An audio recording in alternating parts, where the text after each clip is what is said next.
ما رأيك في هذا الوضع الذي وصلت إليه العلاقة أو بالأحرى يعني الصورة التي رسمتها شكوى ليبيا في مجلس الأمن على الإمارات؟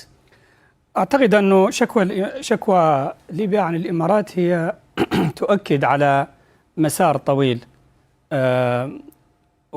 هي ليست الشرعية الوحيدة التي اشتكت ضد الإمارات.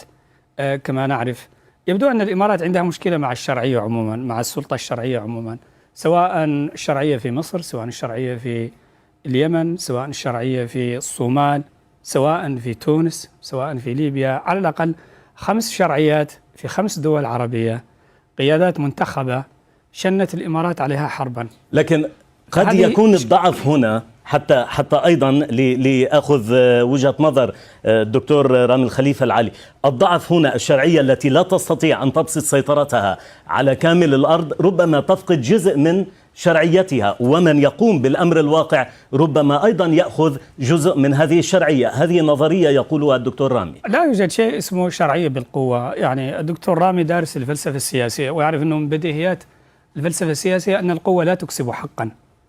يعني هذه مسألة قالها روسو من أكثر من قرنين، وكررها فلاسفة السياسة على مدى 300 سنة الماضية.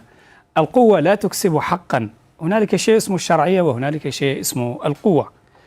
هذه السلطة المنتخبة سواء في ليبيا، سواء في الصومال، سواء في اليمن، سواء في تونس أو في مصر، شنت الإمارات عليها حربا، لأن الإمارات تشن حربا على الشعوب.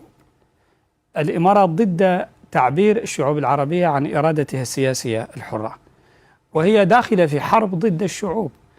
إلى متى ستستمر هذه الحرب؟ هذا هو السؤال. واضح أن هذه الحرب بدأت تفشل. لكن هذه الدول فيها انقسامات، يعني هي تتعامل مع انقسامات موجودة على أرض الواقع. طيب، ومن قال إن وجود انقسامات يسوغ لدولة أخرى خارجية أن تسلح وتمول من يقاتل سلطة شرعية منتخبة؟ الانقسامات طبيعية في كل دولة. أي مجتمع شهد ثورة، لا يوجد مجتمع شهد ثورة إلا وفيه انقسامات سياسية واجتماعية وفوضى، ما يسمى فوضى ما بعد الثورات في كل المجتمعات.